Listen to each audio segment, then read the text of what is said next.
Thank you for pressing start on episode 65 of Underplayed, KZUM's indie video game podcast. Today, we have 2 secret games, followed by a review of our featured game, Sea of Stars.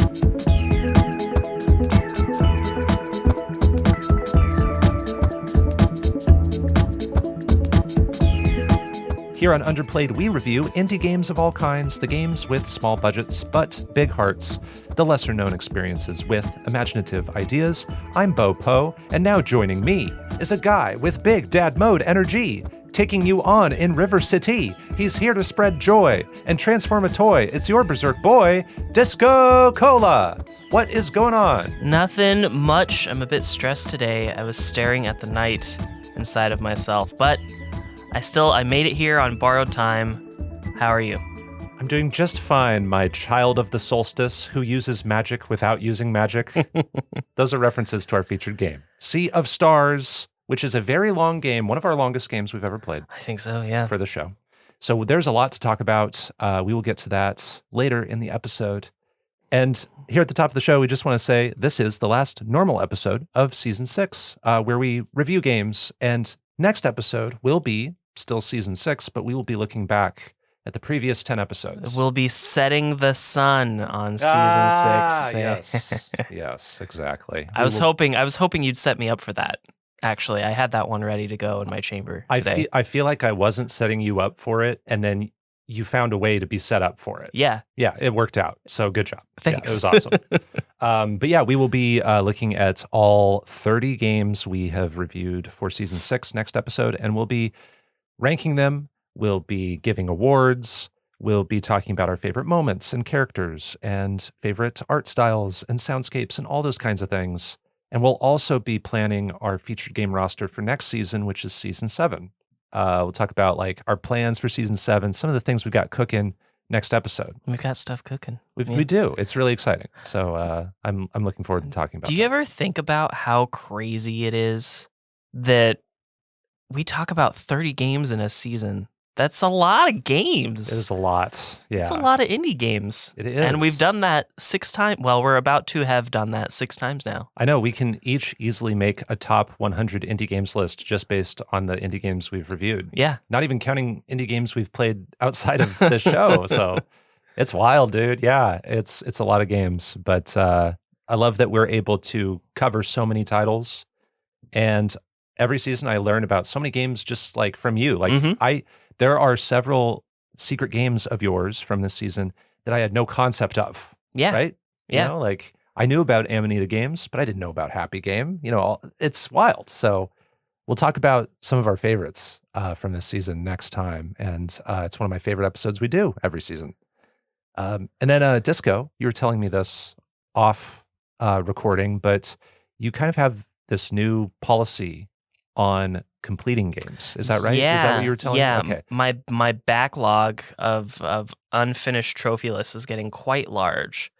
So what remains unchanged is that I'm still going to 100% trophies on anything in the DiscoCola profile. But I'm not going to do that perfect save file thing with games that get a score of 9 or lower. With maybe a couple exceptions. Okay, so you're basing it on score for this show. Like, yeah, okay, yeah. I mean, Ghost Song didn't get above a 9, but I might go back to Ghost Song and do a perfect save file. But like, I don't think I have it in me to go into Castle Crashers and max level all 20-something playable characters. That's ridiculous. That's a lot. So I'm trying to give myself an out here. And then that might be where I put that. Well, that's always been sort of self-imposed as far as like, you know, how much you want to do to, you know, getting the most out of a game. No one's going to throw me in a wood chipper if I don't do it. Right. But we're not going to Fargo you if you don't do it. But there are some things that are easier to do just because the trophy lists aren't so sadistic in most games. Mm-hmm. In most games. Yeah. Some games you really do have to do like 150% of the game to like do it. Like, get the platinum. The Axiom Verge games, like I would love to not collect all the weapons and stuff in the first one, but you have to for the trophy list. Yes. So it's just like, well. And there are times in my life where I've been more enthusiastic about doing that. Like I did that with Axiom Verge. I got the platinum in that game several years back. But here in 2024, I don't think I would do that as easily. I don't think you would either. My backlog of games that I want to complete for the trophy lists that I'm like relatively close to has more games that I just want to go back to versus Axiom Verge. So like when we reviewed that game, I didn't have as much in the backlog. It was easy to get to. I had more of a thrill of chasing trophies in a game I didn't love as much, and now it's just like I have to prioritize. I kind of noticed that like around the time we did Axiom Verge that started to turn in you a little bit. Yes. I think it was around then that happened. And I used to be very much of the obsessive nature where I wanted every single game that touched my profile to be 100% or to be a platinum. And now I've become much more comfortable with playing games on PlayStation and being okay if I don't 100% them. That's happened with several games these past few seasons. I'm just going to leave games probably incomplete, and I'm okay with that because that's good for you, man. I like seeing the history of the games I've played in one place, and I also like just the fact that I was able to earn some trophies in the game. Like I see the glass half full, I guess, with that. Like I was able to get trophies toward my total percentage on my profile from this game that I otherwise would have played on PC, and I would have gotten Steam achievements, and those don't contribute to my percentage. Yeah, that's good. I obviously have a deep psychological like compulsion I can't get rid of. But there's also games on here that are above a 9 but on my cancer trophies. So luckily I won't be, pushing myself for a perfect save file with like Downwell because I can't do it. No, I am not good enough. The time is an issue. That's also, I believe you could do it if you had like unlimited time. I don't know if I could. Not in this case. Probably not in this case. I don't know. I still play it. A lot. But that's good. I like that you still get something out of it. But for our mental health, sometimes we need to change how we look at completing games and achievements in games and those kinds of things. Yeah. Another thing we want to do here is, back in season 4, I think it was the Cuphead episode, we took a look back at the previous 4 seasons at that point and games we had reviewed up to that point and games that had gotten ports to new systems since we recorded the episodes about them. It's now been 2 seasons since we did this. We want to do this again. And I've been steadily sort of keeping track of games that I've noticed getting new versions. This is not going to be an exhaustive list. There are probably games here and there that we've reviewed that I missed that got new ports, but... Because, remember, we do 30 games a season, and we've done that 6 times. Exactly. So after today, we will have reviewed like 180 games. Is that the math? I think so.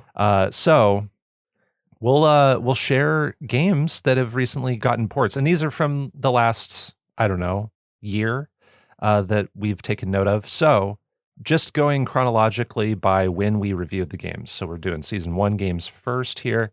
Sky Children of the Light got a PC version. This was talked about a lot on social media. They really hyped up this release, and now a lot of PC players get to play this game. Yep. One that I'm super stoked about. I already downloaded it like day of.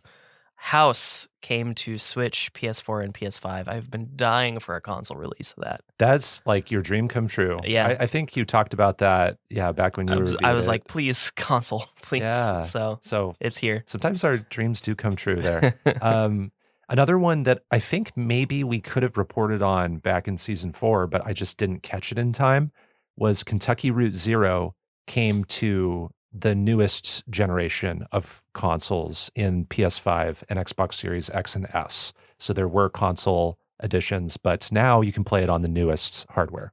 Another one that I asked for in the episode that I'm a little bit less excited about, Lost Ruins got PS4 finally, PS5 and Switch. And I also have that already downloaded on my system. You do? I Cool. do, yeah.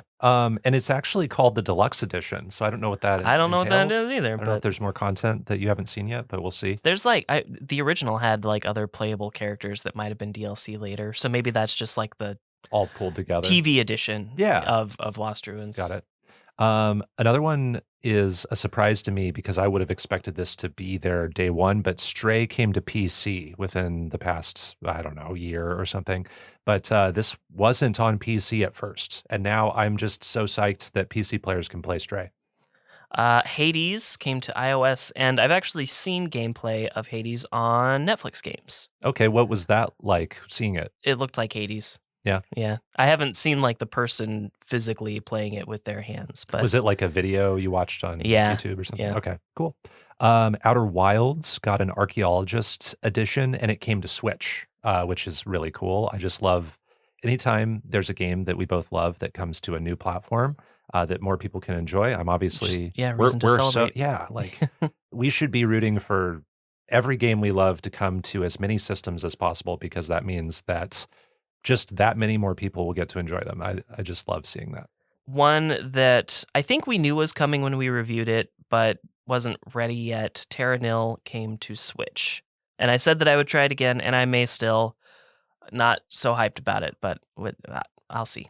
It does seem like the kind of game that would be just great to play in your bed with your Switch, like, you know, not sitting at your computer or at a console.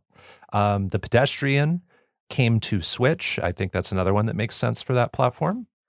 Sifu, surprisingly, came to Switch. Hopefully Joy-Con drift isn't an issue for you, but play with a controller is what I would say. Yeah.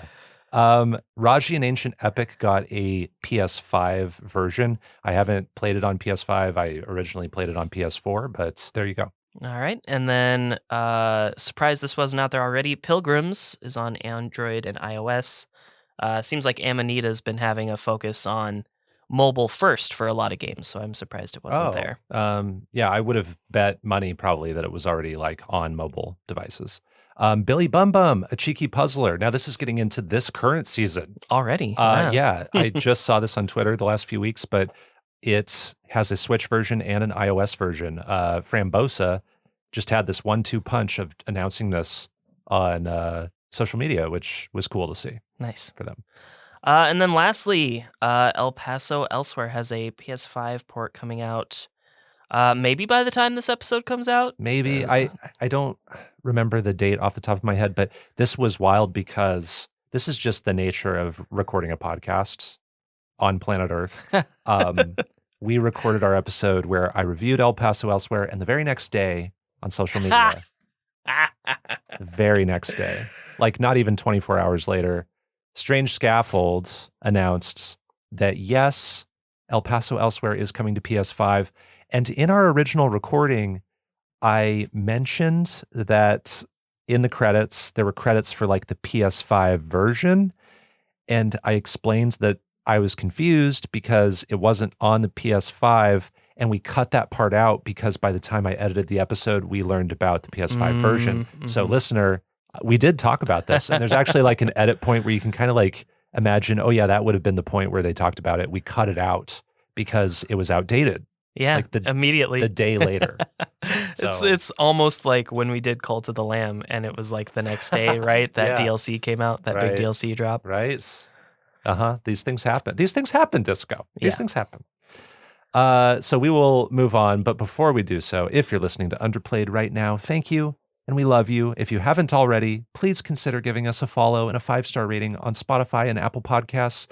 We'd really appreciate it, and it would only take a few seconds. And if you have a friend who likes indie games, we would love if you shared our podcast with them too. And if you have a friend that doesn't like indie games, maybe they're going to learn about something new. Maybe they will. I've heard a lot of people who listen to our podcast, and they're like, I just love hearing people talk passionately about art, you know? And even though I don't know the games you're talking about, you paint a picture for me. And so I appreciate when people get a little something out of it there too. That's the goal. It's time for our secret games.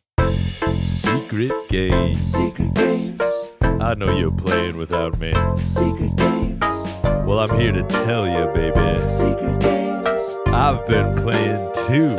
Secret games. Ooh. In Secret Games, we're each going to review an indie game we've been playing in secret since our last recording.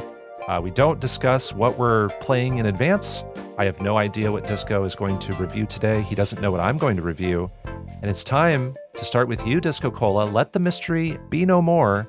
Reveal your secret indie game for episode 65 of Underplayed.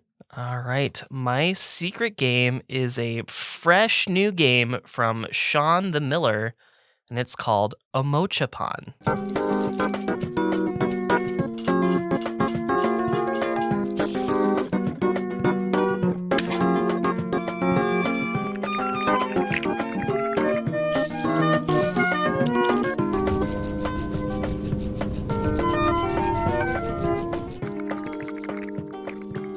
Omochapon. Yeah. I have never heard of this. It's brand stinking new, my friend. Came out like a week ago. Okay, so help me out. How do you spell Omochapon? Omochapon. Omochapon. Okay, got it. And the chapon part comes from gachapon. Got it. I know what gachapon is. So I think that is the things you open. Yes. Yeah. That is the theme of the game, and I have sent you that trailer Ooh. so you can check it out. And I also streamed this the other night, so I'm going to send you my VOD Oh, real cool. quick too, so you can And so I'll sit have here. that running. I'll sit here and watch the entire VOD Yeah. before you move on with your thoughts. It'll take the full episode. Yeah. Okay, sounds good. Okay. So we're just gonna cut to audio from your Twitch VOD and then just sign off after that. Sounds good. That's the episode, folks. Okay. So for this episode, this is probably the fourth episode this season where I've pivoted secret games. And I did it twice for this recording. First time I pivoted was for time and technical difficulties. We originally had a pretty long game planned for the secret game. The second was because I really wasn't having a lot of fun. And when I saw that this was actually out, I was like, okay, I'm going to play this instead because I want to. Okay. Yeah, this came out 10 days ago. Yeah. Wow. So you were anticipating this. Well, here's the thing. I didn't know that this developer was making a game out of it.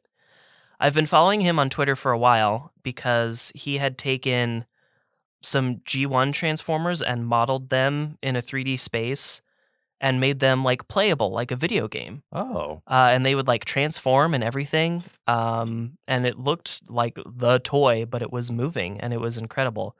So I've been following Sean the Miller on Twitter for that for a long time. But lo and behold, he made a game based on that concept or the other way around. Who knows? But when I found out there was a game using that sort of functionality, I was like, yeah, sign me up, dude. So as a result of all of that, I have like no synergy in this episode. That's totally I know cool. you don't care about that. I care about it, but I just don't have it this time. You can do 2 secret games that synergize with whatever the first game is of season 7. How There about you that? No, okay. that just throw us off. No, it's totally cool. Yeah, I love this. This was not on my radar at all. I don't recognize this. I'm seeing a game about playing as a lot of toys. Yeah. And I'm listening to the trailer in one ear as you go on. So, as we mentioned before, think gachapon. You've got a lot of gachapon style toys. It might surprise you to know that there's actually a bit of a story in Omochapon. The game opens with this anime style animated cutscene showing a young boy and girl leaving a shopping mall.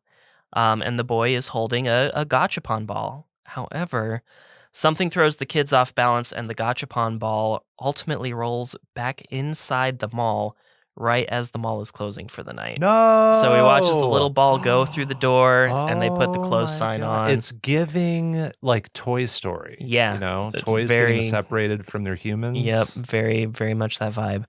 All of this could have been solved by kindly asking the mall guard to just be like, hey, Just real quick, knock on the thing. that can I? And they would have done that, but all the same, inside the gachapon ball turns out to be a little red car, and it frees itself from the gacha ball, and it's up to you to control this car and explore the mall in a series of platform challenges that ultimately allow you to collect coins and unlock a variety of different kinds of toys that allow you to traverse in different ways, all in an effort to leave the shopping mall and reunite with the young boy. The different toys ultimately end up acting like different form changes, essentially. So if you've played it, think Mega Man ZX, but instead of robots with armor, you are cheap plastic toys. There are also vacuums, fire traps, moving platforms, and fall damage to contend with along the way. But apart from that, it's pretty straightforward. You dodge your obstacles, you make your way through the mall, making sure that you're using the correct toy for the current platforming challenge. Like I said, each toy has a special skill that toy can do, and that's how you learn which forms are necessary for the different points of navigation. So it can get a bit puzzly at times too, which is kind of fun. And as you're going through the mall, I imagine you have all these different like environments to represent different stores in the mall, different areas in the mall. And are these the levels? Yep. Okay. Yep. So like every level is kind of themed after a different store you might walk into. Right. Yep. There's a couple of different stores, couple of different. Well, you get to like the rooftops at one point. Whoa, so cool. A lot of different environments to deal with. But yeah, that's about it. So I'll go on into what I like about Omochapon. It should seem pretty obvious, but I love the overall concept. More than just Transformers and collecting toys for myself, I do have a great love of toys just at the very core of my being. Not just because I really love them, but because of the joy toys can create in any child. Even these flimsy, cheap vending machine toys. I just think toys are such a great part of life. And so I love that I get to play a game about toys. And I'll just say anecdotally, like we used to do a radio show for over 10 years. And a lot of times you would have, a Transformer toy in your hand. Mm-hmm. You just always kind of have one nearby. You probably have one in your backpack right there. I don't know. Oh, maybe. Actually, I was going to say I don't, but I do. I forgot that I do have one in there. It's usually a safe assumption, at least. It is a very safe assumption most of the time. And like times where we've recorded in this studio, you've had one sitting there next to you. So I can see why this is a very personal game. Yeah. Controls. I think the controls are really good. They're pretty much spot on the entire time. None of the toys really feel bad to play as because the controls are really good. Another thing I love is that the mall looks pretty great for the scale of the game. It's really simple in its construction. Like the non-playable storefronts are just kind of doors and windows with a backdrop for window shoppers. And it's very obviously just like this flat PNG or maybe even a JPEG. But I don't think any one storefront looks entirely identical to another. If they are, they're spaced out to a point where I'm not really noticing too many repeated storefronts. So there's like custom branding everywhere. Like yeah. They had to come up with names of stores and names of products to go in those stores. Yeah, and stuff? it's really impressive. Like the posters that are just around the mall especially are really impressive. You've got like recurring book covers that you'll see in places that make sense, like one's in a bookstore, but one's also in the like anime weeb store, because they're both, they would be in both stores. So I have to imagine that would be a lot of planning and a lot of artwork just to like set up the world. Yeah, absolutely. And so I really love that they put a lot of attention to detail in some places and then scaled it back where they didn't need as much detail. It's just a really disciplined visual style. There's a map in this game, and I think it's really cool how it's implemented. So when you're inside a mall and they have those like standees that say you are here, and it shows where all the different stores are. Yeah, and as a legend sometimes. Yeah. That's your map. That's awesome. But more than that, it actively will also show you where to go for your next like destination, your next target point. Okay. And it just kind of shows you your pathway to get there. Oh, awesome. And it updates as you progress through the game. I would love, me, I would love you this would kind of love thing. that Yes. map, yeah. And it's so cool. And it helps to make the mall feel like life size, and you're just this little toy car. So it can be really nice to have that direction on the map because this mall feels like a life-sized mall. Here's something that's really cool that I think tryhards will hate, but I really love it. Important platforming elements are color-coded and very obvious from afar. So this saves me the time of trial and error platforming. Instead, I can enter a like vast expanse of a room, and I can see my red ramps and my teal tubes and my blue ladders. And this saves me the time from like failing my jumps, being like, is this a rabbit platform or is this a car platform? It's color coded. I know what I need to do. And this comes especially in handy near the end of the game where you have to start kind of changing forms mid jump. Oh, so wow. you need to know exactly what you're doing. I'm seeing in the trailer this very thing you're talking about. You see like the blue robot climbing up a blue ladder, and then the green thing that shoots projectiles shooting a target on the wall that's green. Mhm. It's just very obvious about what you need to do. Yeah. And I think part of that also would just make it approachable to people who don't want to like do that trial and error of puzzle platforming and wondering which ability do I use? What do I switch to? I think it would just be like so easy to get into this. Yeah, it absolutely is. Like you pick it up pretty quick. I love that with the exception of the car, none of the forms feel especially overpowered compared to the others. The only reason the car does feel overpowered is because I use it the most, and I use it the most because it's the fastest, and I just need to be going fast all the time whenever I can, Okay. especially in longer stretches of the mall. And then overall, I just think the best thing about Omochapon is that it is, like we said, it's such an accessible game. It has a lot of like classic design elements that are instantly recognizable. You've got your coins, you've got your ladders, you've got your jumps. So I almost always know where to go, and it's never too hard. And I think as the difficulty goes up, it kind of scales in like a 1-to-1 proportional scale. There's no like noticeable spike in difficulty. It all goes up at a progressive slant. So I'm having fun, and I'm almost never getting frustrated.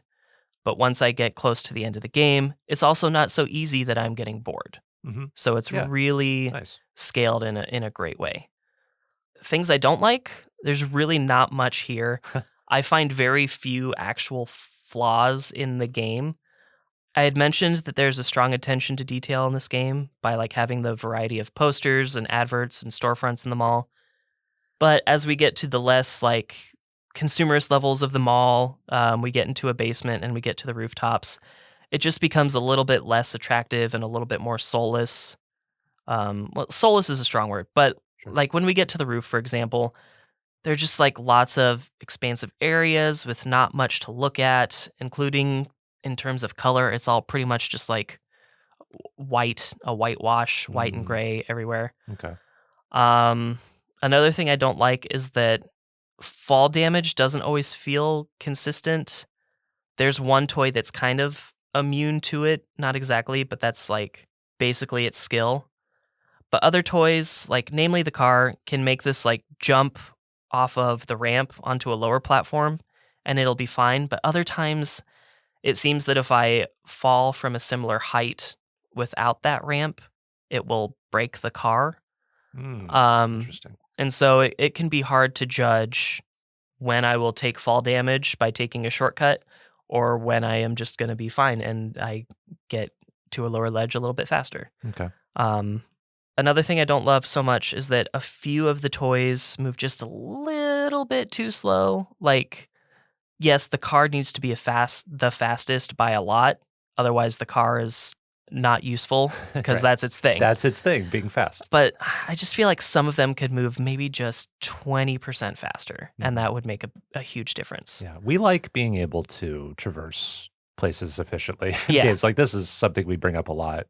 A lot of games could use more Just speed. a little bit more. Yeah, just a bit more. a little bit more. A little bit higher jump. Yeah, even just like last episode, we were saying that about Chance of Sonar. Like just a little bit faster. Yeah. My last complaint is probably the biggest, and that is that I can struggle with the camera when I get into tight corners or up against walls. And that happens a lot.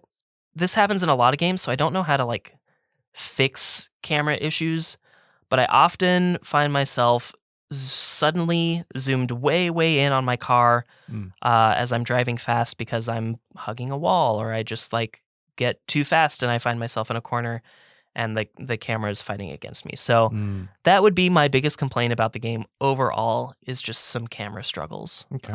But yeah, in general, I think this game is delightful and highly accessible way to spend a few hours. I think just about anyone could find something to love about Omochapon. The only people that won't get much out of it are people that think a game's value comes from being a long game, or someone that just doesn't like cute stuff. But there's even challenge modes. If you want to do that, I started doing a little bit of that, and they're pretty cool. There's collection. You can collect different skins for each of the different toy styles. So if you're looking for that, that's fun. In my view, Omochapon is pretty faultless. Like in the literal sense, I had to like dig for things to put in my dislike section. Now, saying it's faultless, I wouldn't also say that this changed my life, but it is certainly a delightful breath of fresh air at the end of the season. And I recommend it to most people. And I especially recommend it to people that are cozy gamers that maybe want to mess around with platforming a little bit. And I think that would be the perfect game for them. So I want to give Omochapon a 9.0 out of 10 from DiscoCola. Yay. Oh, that's so great. I love what you said about a refreshing, what did you say? A joyful breath of fresh air? A delightful breath of fresh air. Very delightful. I love looking for a game like that in the final slot of the season. I try to do that with, Smushy Come Home. That definitely fit that description. Yeah, good pick for season that. 4. And as I look at this, it reminds me of It Takes Two a little bit too. A little bit of It Takes Two vibes. The way we pick up different abilities, we are small things in a big world in that game. And every single level, we pick up abilities that are, you have an ability unique to you and I have an ability unique to me. But we are looking at the environment with those abilities in mind and using them. I also really appreciate that we can switch so easily, that they're kind of, all these abilities are always available to us, right? Like, we have to collect them. We have to collect them, but once we collect them, then they're in our wheel that we can select. That's so cool. And I see the skins you're talking about. I see like there's a tank, and you could be a silver tank or a green tank or a gold tank. How does collecting skins work in this game? So each of the 6 main toys you collect in a pretty linear way when you first play it.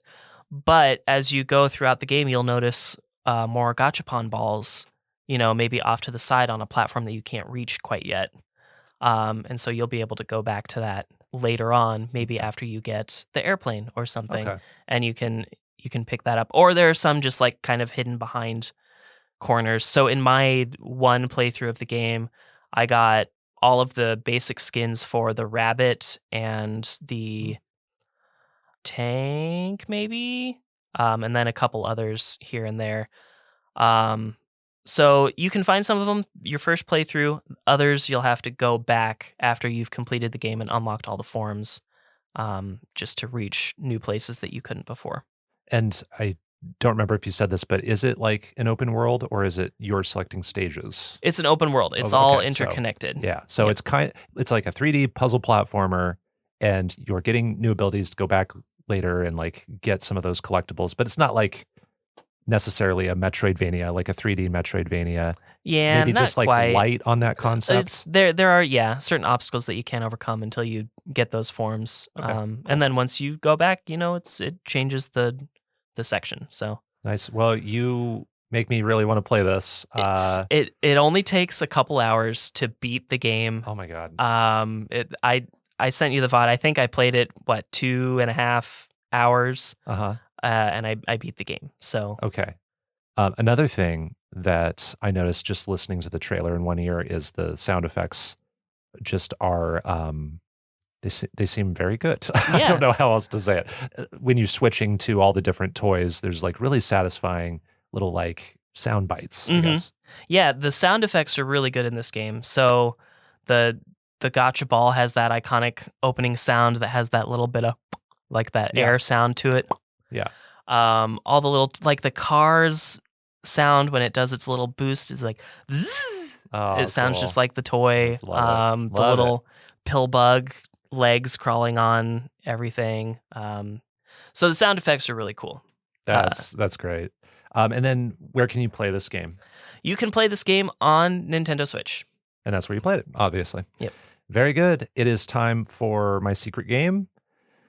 My secret game is called Of Moons and Mania.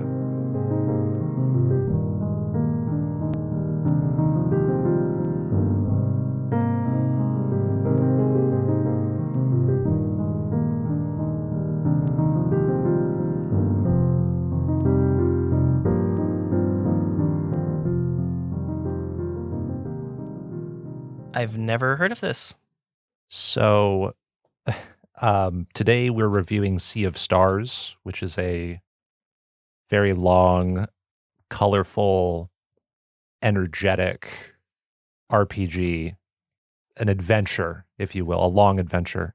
And my secret game today has very little to do with it. Not that I always try to pick a game that's in stark contrast to it, but knowing that we were playing like a 30 or 40 hour RPG, I wanted to pick a game that was shorter. Mm-hmm.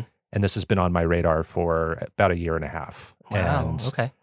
I'm picking of Moons and Mania because emotionally and subject matter wise, it's very different than most games in the season. And it just feels like a good closing game for the season in a different way than like a Smushy Come Home. Yeah. Or an Omochapon. Yeah. I'm seeing here in the trailer, I'm falling apart. Are they really monitoring me?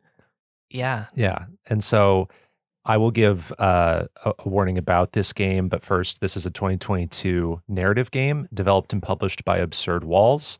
The game synopsis from the Steam storefront reads, quote, "Of Moons and Mania is an interactive psychotic break based on lived experience. It uses elements of its design to explain the struggles of psychosis and tells a personal story about mental illness," end quote. So this game tells a story based heavily in truth, depicting a person's real mental health crisis and a stay at a psychiatric hospital. These are things you can read about on the Steam store page before you play the game.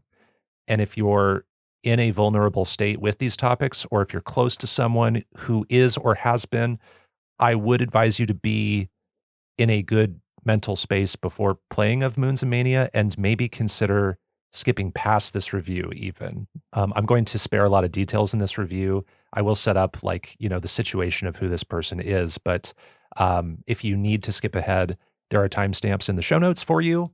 And I'll give you a moment here if you want to skip ahead, knowing all those things I just said.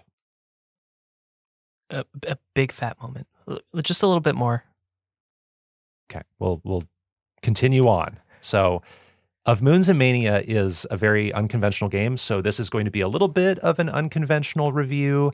Again, I'm sparing many details about the story, so you might have questions about what's going on here, about this person's life. I am probably going to not want to share those things just because I think some of those things are special. Some of them are heavy, but also some of them are just, I think, special to get in the moment that you play this game. Yeah, it kind of seems like the point. Yes, Yeah. Exactly. The point of this game is learning about this time in this person's life. So you can discover that for yourself. And I think this game will be very approachable for a lot of people when it comes to price, because it actually is free to download on the Steam storefront. Oh, heckers. So you can just jump in there and play this. It's very simple graphically, so anybody can run this game. Also, the game is about an hour long, and it was made by Adam Wagner, who is presenting this story of his past. This is an autobiographical game. I don't know how to refer to this main character because, in dialogue in this game, the main character never says, "Hi, I'm Adam." It's just people are talking to him and he's talking back. Mm-hmm. So since it is presenting his story, he's very upfront and clear about that. I am going to call the character Adam, but in game, I don't think Adam is ever referred to other than in the credits. You know what I mean? Yeah, I'm having some deja vu, but I think that's a good idea. Okay. I feel like we've done this before. You mean like with another game, there was this situation? Yeah, Okay. You weren't wearing that shirt, but... Okay, gotcha. I'm not crazy. So I'm going to call the character Adam. This character, Adam, is a student and TA at some kind of a game development or software engineering program. And this game takes place inside his mind, where you're controlling this little dot. It's like this blobby little dot that moves from left to right. It's a side-scrolling game mostly. And you're guiding that dot up and down to select words that are approaching it. And selecting those words forms a sentence that Adam then speaks in dialogue. And then you read what the other person says. And then Adam responds, and you have to use that dot to select words again. So this is how you speak to people. This is how dialogue happens. This is how the whole story happens. This is the game. So a character is talking to Adam and they might say like, hey, how are you doing? And then you guide the dot to maybe like the words everything is, and then there's like a little gap, and then you select fine. So he's saying everything's fine. And then the other person responds. And as Adam talks to people around him about his studies and his work, his mind starts to race. And the options available to you for what words to build your sentences out of, they start to get filled with less than desirable words that show up in red that are like shaking to sort of symbolize anxiety or maybe like doubt or paranoia even. And the red words also have a gravitational pull to them, so that if you get your dot a little bit too close to the red words, you'll be sucked into them kind of like a magnet, and you'll accidentally select them. And then your sentence will get all jumbled and you'll say the wrong thing. And then you'll actually have to redo that section to pick the white words and not the red words. Is this making sense? Yeah. Based on what you're saying and watching the trailer, I get it. Yeah. If what I'm saying does not make sense, listener, look up the trailer for Of Moons and Mania, and it will make sense. But to expand on the example I gave a moment ago, someone might ask, how are you doing? And then you select everything is, and now instead of fine, there's fine, but also falling apart. And if you accidentally select falling apart, you'll say everything's falling apart, and then you didn't want to say that, so then that starts over and you have to try to select fine. So Adam starts to experience trouble focusing and becoming paranoid, which leads to conversations with his mom and professors and a therapist, and eventually he spends time in a psychiatric hospital. And so this game is all about walking through this person's experience of this episode that happened in the past. And now they're on the other side making this game about what happened. Some of it is well remembered. Some of it is unremembered. Some of this game's story is based on what people have told him that he doesn't remember himself. Whoa. Some details are changed to protect the identities of people represented in the story, and maybe to make the story a little bit easier to tell. So know that going in as well. And now, what I liked about Of Moons and Mania, I have not experienced the severity of this kind of crisis before, certainly not to the degree that this person is telling us his story, but the game really enlightened me on what this experience can be like. I think the game communicates how time periods can become hazy and how the mind becomes unstable in this state. And there are conversations here that many people will never have. And this game shows us those conversations. So I want to praise this game for being a very subjective story that tells us something about a very real and very difficult human experience. I love when games can do that.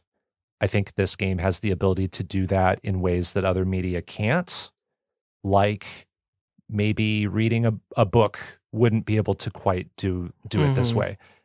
Maybe a film would be able to do it in this way, but just the fact that you're the one picking the words and that you're sort of sometimes in this recursive state of needing to pick the right words because you keep thinking about the wrong words. I think that idea is really driven home early and often about what's going on in this person's mind. And again, this game is only an hour long, but it's quite a powerful hour of storytelling. This game is very difficult to critique because it does feel so personal.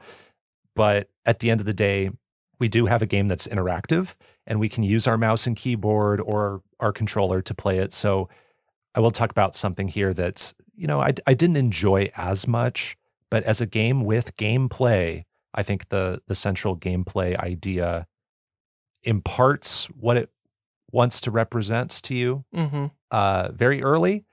And then I don't think it really does a lot to change what you're doing. It will complicate matters by putting more words on screen. It uses some graphical effects to really show this progression of this state of mind. But at the end of the day, you're selecting words on a screen with a monochromatic background and reading this entire story. And so it's a presentation where the gameplay will not necessarily stick with me as much as just the story. So that's where I say my quote unquote likes and dislikes. But I think this game defies breaking down thoughts into likes and dislikes almost. Yeah. Yeah. It can be like that. Yeah, it is. It is a very subjective story. It's an emotional journey. This game feels like a breakthrough from someone who came out the other side from something that I now have a better understanding of because of this game. So I'm going, it's so weird to like rate this game, We're but scoring something. We're scoring someone's like journal entry essentially. Yes. Yeah. but at the same time, it's on Steam and people review this game Yeah. and they give it thumbs up and things like that, you know? Yeah. So I'm doing that here too. It's just the nature of it. I'm reviewing this experience I played, and I think Adam is very cognizant of that. So for me, this game is a 7 out of 10. Okay. But I think everyone who is in a good mental state to play it should consider trying it. I think this game is enlightening. I think it is powerful, and it's only an hour long. I think most people could spare an hour to try Of Moons and Mania, and it's playable on PC, which is where I played it, and Mac. Okay. So that was difficult for me. That was a very difficult review. That was like up there with Dujana as like hard to review. So I don't know if you have questions, but I'll do my best to answer. No, I kind of understand like how you're feeling. This is I had some of the same feelings when we did JJ Macfield earlier this season. Yes. So yes. I understand a bit. I don't really have questions. I don't think. I don't know. I want to play this. I'll probably play it tonight if I'm honest. Yeah. I really like stories like this, and it seems like a game that will make me cry. Yeah.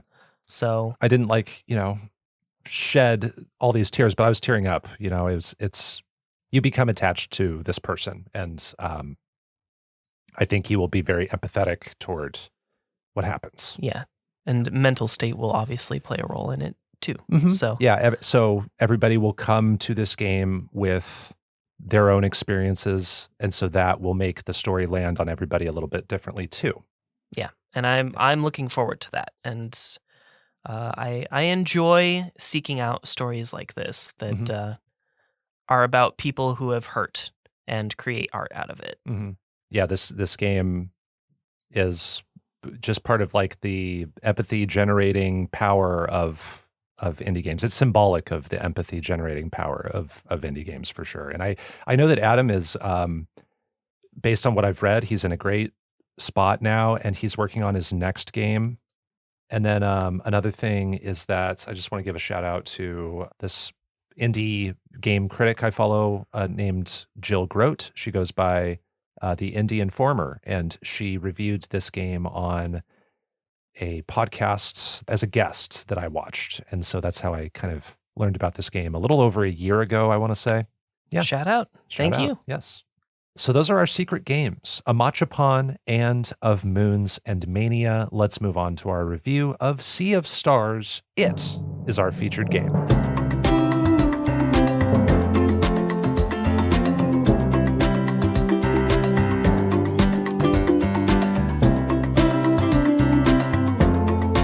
Sea of Stars is a 2023 RPG developed and published by Sabotage Studio. The game synopsis from the Steam storefront reads, quote, Sea of Stars is a turn-based RPG inspired by the classics. It tells the story of two children of the Solstice who will combine the powers of the sun and moon to perform eclipse magic, the only force capable of fending off the monstrous creations of the evil alchemist known as the Fleshmancer. End quote.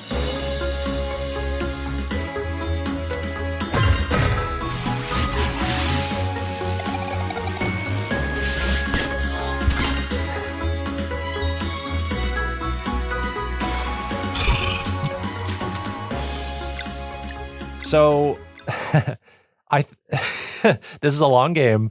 You and I think each have kind of difficult jobs to set up this game, just because there's a lot here in Sea of Stars.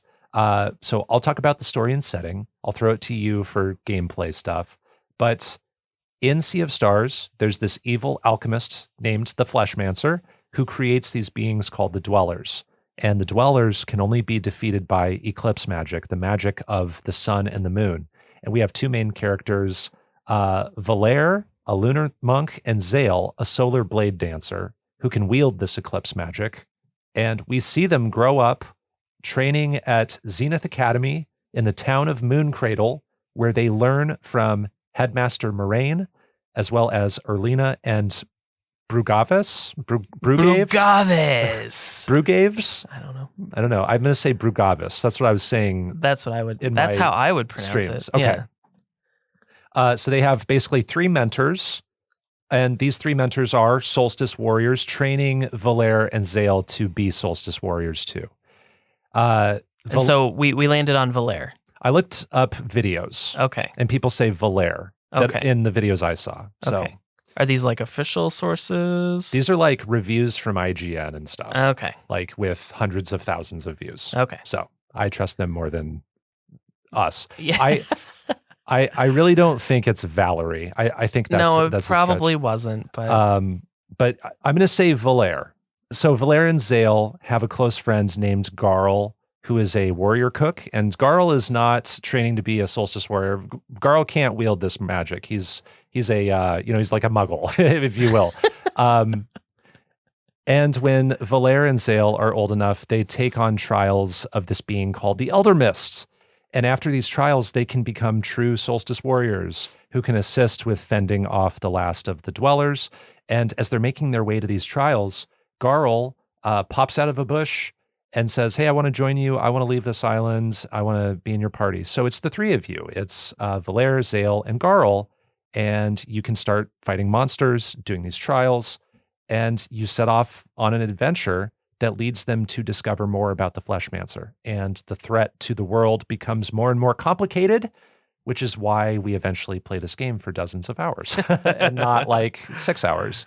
And throughout this game, we encounter many locations and characters within them. This game eventually turns into kind of a seafaring adventure. You eventually get on a ship and you can go around to all these islands. And within those islands, there are multiple locations. There's a large overworld. We go to places like crypts and wind tunnels and wizards' laboratories and seaside villages and mountains and castles and marshes, all kinds of places in this fantasy setting. And along the way, we pick up more party members and we learn about their stories too. So we have Sarai, we have Rashawn, and we have, is it Beast or Beast? I've been saying Beast just because, well, here's the thing. It could be Beast. It could be Best. Yeah. But I've been saying Beast because his ultimate is called Altered Beast. Yeah. It's like as a reference to. And I thought maybe that could be a pun, like well, Altered Beast. It could be a pun too. But we'll say Beast. Yeah. So we get beyond our initial 3, we can get 3 more, and we will spare details about who they are because that's spoilery, but they all have different backstories. They come from different places and they have a reason to be with us. Mm-hmm. Is that fair to say? I think so. Is there anything else about like the world or the story that you would want to mention up here? No, because the cool part about the world that I want to talk about is spoilery too. So okay, yeah, maybe there's a way to talk about it later. Yeah, I think so. Okay. I mean, I do have it in my notes, but I'm rethinking how I say it too at the moment. So it can be hard. Yeah, it can be difficult, but that is what I would say in a very long elevator ride to someone who hasn't played Sea of Stars and they want to just know, hey, what's the setup here? And then we get to gameplay. This is an RPG. We're doing turn-based combat. What all do we do gameplay-wise? I mean, that's a lot of it. It's turn-based combat. It's one of those ones where you have to do some like quick action input to optimize your battles. It's not just sitting there mashing your A button on a Pokemon game.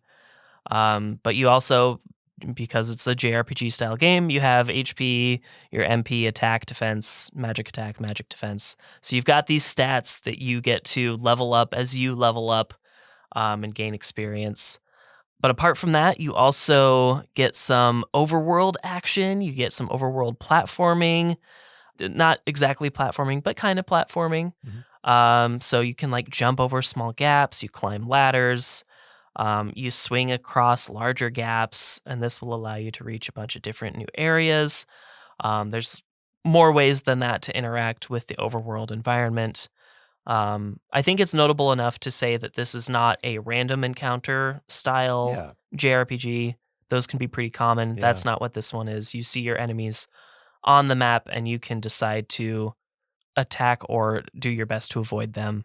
Right. There are two kind of maps. There's like the overworld map where you're just like tiny characters going around to the different islands and things. That's like, that's more like a level selection kind of a concept. Exactly. And in there, you'll never have encounters. Right. And then when you're in specific locations, that's where you're doing a lot of what Disco's talking about, like, swinging to platforms, climbing things. Every enemy that you can fight, you can see before you get into the fight. Sometimes they for the most part, sometimes they ambush you. Sometimes, but it's never like you're walking around and then the screen does that like thing and it just that's not happening. Exactly.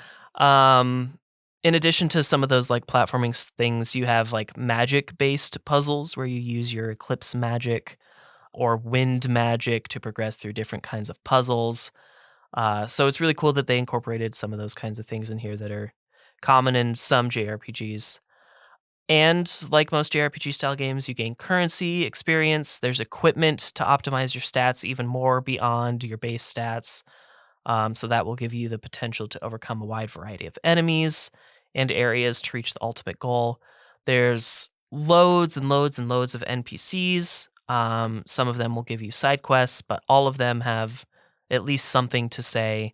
Whether or not it's consequential is a different story, but you can talk to pretty much everybody in this game and they will say something to you or give you a reward for finding their thing or giving them something. And then we have a little mini game in here, and I know that Bopo's excited about this. We have our Knuckle Bones of Sea of Stars, and it's called Wheels. There are different wheel tables throughout the game, and you get to play this fun little mini game. It's like a little break from the JRPG action. Yeah, I would say it's like unique to this game. I haven't seen quite this mini game in another game. I've seen similar things, but it has its own rules. Yeah. You can also like fish in this game. Oh yeah, there's fishing. There's food ingredients. There are meals you can cook, items you can use in battle to like heal yourself and stuff like that. And I guess that thematically kind of plays into Garl being in your party because he teaches everybody how to cook, and so then that gives you the excuse to cook and things. That's sort of his thing. He loves to cook. That's what he likes to. He just likes to make people happy through food, and I get that. Every party needs that. Yeah. Every party needs a Garl. Yeah, and there's like collectibles of all kinds. I still have not found every collectible. Yeah. But there's several different kinds of collectibles too. Yeah. Questionnaires and music sheets and artifacts that give us stories. Yep. Too. So it's hard to summarize all this stuff. There's a lot in this adventure. Yeah, I played it for close to 50 hours. So there's a lot that you could have done. That is a good place to check in on that. I played, I think, about 40 hours. Mm-hmm. So I haven't played quite as much as you, but both of us have finished the game and done a lot of the side content. And then a little bit of history with this game. Sea of Stars has sold millions of copies to date. It won Best Indie Game at the 2023 Game Awards and Best Indie Game at the Golden Joystick Awards. This game was highly lauded last year. Lots of people played it. I think it sold hundreds of thousands of copies just in its first week alone. Mm-hmm. So people just knew about this game, were highly anticipating it. There was a big, was it Kickstarter? There was a big like crowdfunding campaign for it. Loads of backers in the credits. Loads of backers. And this is Sabotage Studios' follow-up to The Messenger. The Messenger is on our featured game list to play someday. And it's set in the same universe as that game, but it's set thousands of years before The Messenger. Oh, wild. Yeah. And there's a character that I know of in Sea of Stars that I think shows up in The Messenger. Oh. I won't spoil that here, but... wild. I'm kind of... And maybe like locations are shared. I don't know all the similarities and crossovers, but they are set in the same kind of jealous universe. that I haven't played that now. So yeah, we could have played The Messenger first because it came out first, but chronologically, this is the game that comes first. So down the road, we'll play The Messenger. And I'm excited to play that because it is a different style of game. It's actually like inspired by Ninja Gaiden, like it's side-scrolling sort of action games. So they're showing a lot of range with the kinds of games they can make just with these two games. And Sea of Stars is really heavily inspired by older RPGs like Chrono Trigger and Super Mario RPG Probably Golden Sun too. to a degree. And I wanted to ask you, like, how many RPGs like this have you played, or like how familiar are you with this world of games? Because I feel like you could either be super familiar with it or really not have many touch points. I've at least like visually seen a lot of these kinds of games, but I don't usually play them. I like a shorter game. I've loved Mega Man since I came out the womb, and a lot of that has to do with the fact that they're just so short. I really like a short game. I just pictured you coming out of the womb playing Mega Man. For all you know, that's what happened. But it's a genre that I want to love. A lot of them do kind of have this like fantasy element that, you know, dips its toes into the fantasy arenas that I don't care about. But yeah, they're just too long. If they're a Digimon JRPG, like I'll eat that up. You're in. Yeah. I've played all of those ones, but it takes a lot for me to get into one of the other ones. I know about a lot of them, and my brothers have played a lot of like Final Fantasy games, so I've watched a lot. You've seen it, yeah. So you're familiar. And just briefly going back to what you said a moment ago about fantasy, because I think this helps to frame like where you're approaching this game for people. You don't really look for fantasy in storytelling. Like there's something about fantasy that turns you off. Yeah, well, certain arenas of fantasy, like the medieval kind of fantasy, if it's like a sci-fi fantasy or even like a steampunk kind of fantasy, like you like science fiction Yeah. side of things. Yeah. So I think that's interesting because this game, you know, without saying too much, I think it explores a lot of different feelings with its fantasy setting. yeah, It uses a lot of tropes that you've seen from, I think, maybe other RPGs, but maybe a wider variety of RPGs than maybe I was expecting, at least. And now, DiscoCola, could you walk us through your thoughts on Sea of Stars? yeah. So here are a lot of the things that I liked about Sea of Stars. Pixel art is pretty nearly immaculate. There's only like a few sprites here and there that I think are less than perfect, but in general, I think pretty much everything in this game looks really awesome. I was dreading this game for a long time, and for some reason in my mind, when I looked it up, I thought it looked like RPG Maker style sprites, Which you're not in love with. I don't like those. That's not what this is. I don't know why I thought that for so long. It's just stuck in my head that that's what this game looked like, but that's not what it is. Sea of Stars is really beautiful to look at. I love 16-bit style graphics. They're kind of my favorite, and it's done really well here. In addition to that, I think character designs as a whole are really cool. Everyone has their own identity, but they're not too extreme. And it's just fun to look at everybody. Even a lot of the NPC characters look really cool. So I really love character designs in this game. Like, I think Teeks looks cool. Her hair color and hairstyle sell that identity. But, you know, she's a non-playable character, but she's still important. And you recognize her instantly when you see just the color of her hair on the screen. She's like top tier secondary characters along with like Headmaster Moraine and stuff. She's there telling us stories. And Yolande, like, she's got a great character design. You recognize her instantly. Even if she's like wearing different clothes, which happens in this game. It's just like really cool. I think the music matches that modern 16-bit style. And while I think I do overall have a slight distaste for music that kind of shows up in RPG, there's sort of like a pattern in the music for those games that I don't always love. But I think this game sounds pretty great, and it's really, really faithful to the style all throughout the game. So I love the music in this game. Yeah. So true. Like, even though the locales change constantly, we're going to all those different locations and islands, and it all sounds like it is appropriately from the same soundscape. Mm-hmm. Yeah, absolutely. That's exactly what I mean. That's a good way to put it. Here's another thing I like. I've played other RPGs with that sort of like action input style that optimizes your gameplay. So like people think of Paper Mario most of the time when you talk about that. But this is the best one I've played by like a million miles. Wow. Why is it the best?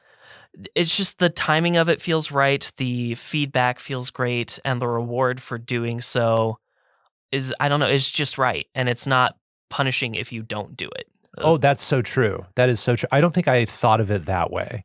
But like I've only played a handful of these kinds of games and I couldn't put my finger on like why I like this one more, but I think it is that the game does not punish you if you don't nail it. And the game is very honest about, I think the game says something like this at the beginning.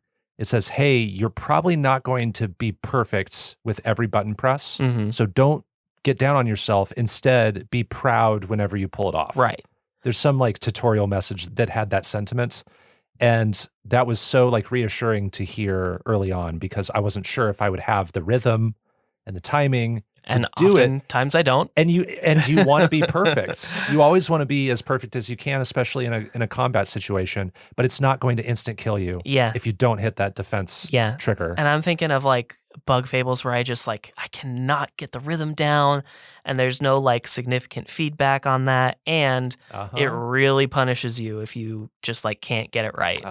So this is the best by a million miles in my opinion. Another thing. I had a lot of dread getting into this world, a lot because of the fantasy setting. Although that was mitigated by like eclipse magic, I kind of think that's like celestial. That's kind of cool. That's more your stuff. Yes, I like sets of things. I like pairs. I like Does that make sense? It does. Yeah. And like if they were like 4 people and it was like an earth, wind, fire, water sort of a situation, I probably would have fallen in love with it the same way. Well, like this game is. It has themes of like outer space, not just kind of the medieval fantasy stuff that you were talking about a moment ago. Like there are a lot of directions of feelings that this game explores. Yeah. And then maybe my biggest surprise in an Underplayed game, at least this season, is one of Sarai's reveals. That's fair to say. Yes. And supreme. I had a feling like that's where the game transformed for you. Yeah. I was not expecting it. Threw me off my feet, was not expecting it, and it veered into a thematic direction that I really loved. So that was a huge surprise, definitely going to be on my list next episode. Nice. I think everything is incremental at just the right pace. The foods you get, the items, the skills, the story, I think everything just builds on top of itself at just the right pace, and I love that. I think some of the in-battle combos are just really insanely fun to perform. I'm thinking specifically of Moonerang. I think everybody probably loves Moonerang. God, I love Moonerang. As a result, Soonerang, Solarang, whatever that other one is. Soonerang, I think. Yeah. It's basically the same thing. And then Venom Fury is really fun too. Yep. And it looks awesome on top. I knew that was your stuff when I saw it. I was like, Disco's gonna totally dig this. Loved that. Yeah. I think the character development is really balanced, and it really kind of has me invested in everyone at any given time. Like there's no one character. Well, there's one character I care about a little bit less than everyone else, but in general, I'm kind of caring about everybody as we go throughout the story, and I don't have a favorite.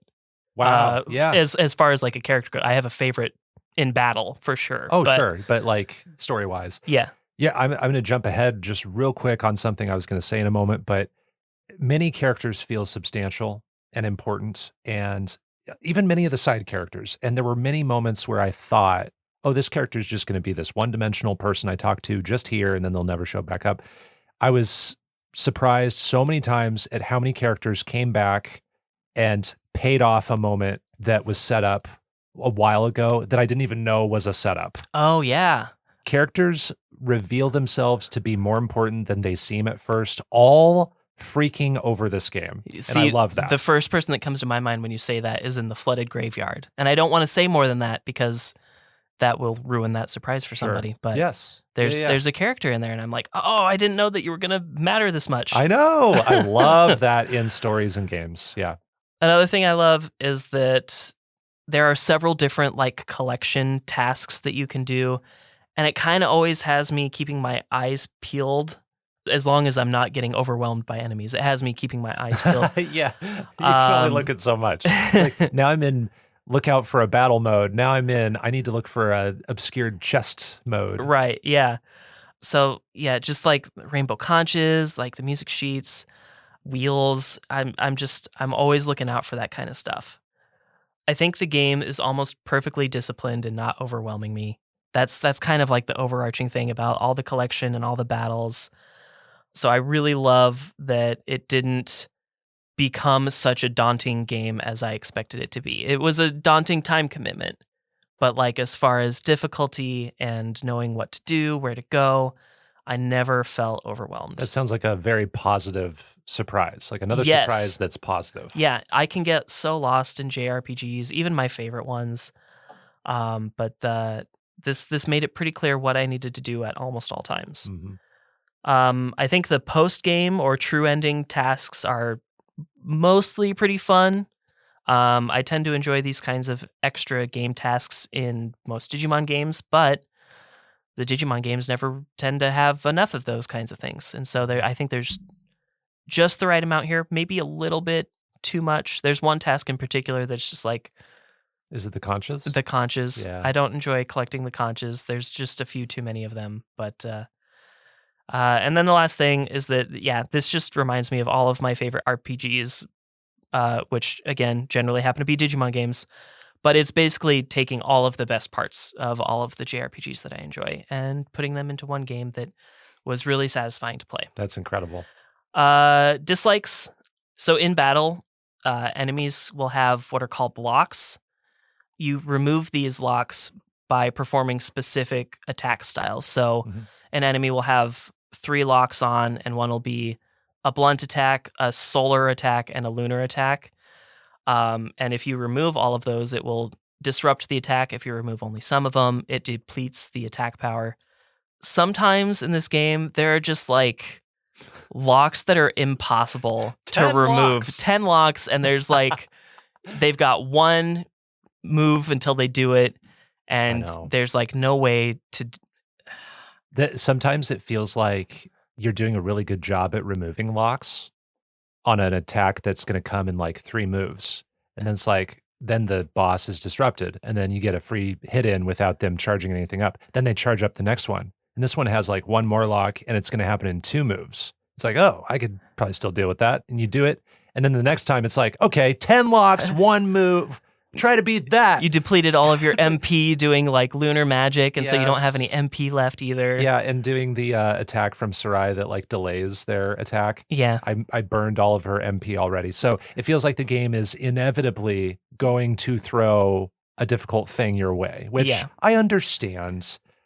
I started to read that as like, okay, I'm not meant to break every lock. I got to pick and choose my locks. The game is going to pose some of a challenge. I can't be married to always breaking every lock. Right. I just have to accept that. I always felt like if you plan well enough, you're always going to be able to overcome this. And so whenever I got to one that seemed impossible, I'm like, did I not plan well enough, game? Are you not happy with me? Right. It's like the game is saying like, hey, here's a problem, but you're able to find a solution. And you're not able to always easily find a solution. Yeah. Yeah. And so that just got frustrating, just doing so well most of the game, and then all of a sudden I'm like, this is a huge attack, and I can't stop it. Here's something that like is sort of double-edged, because it's like, that means that I had an easy time, but I only ended up really needing to use like food recovery items maybe 2 or 3 times. Okay. I didn't need to use food very much. Generally, I had either Zale's recovery, or for the part of the game like Garl's recovery, and I didn't have to count on food too often. And you also have the combo move that heals the whole party. That heals the whole party. You have and like 3 solid ways to heal, and you have Valaire's protection thing. Yeah. You from damage. So yeah, a lot of defensive and healing spells. So I don't know if I'm just like cracked or something, but I didn't end up needing food too much. And that means I had an easier time, but it did kind of make that part of the game mechanics less valuable to me, because I wasn't doing a lot of cooking.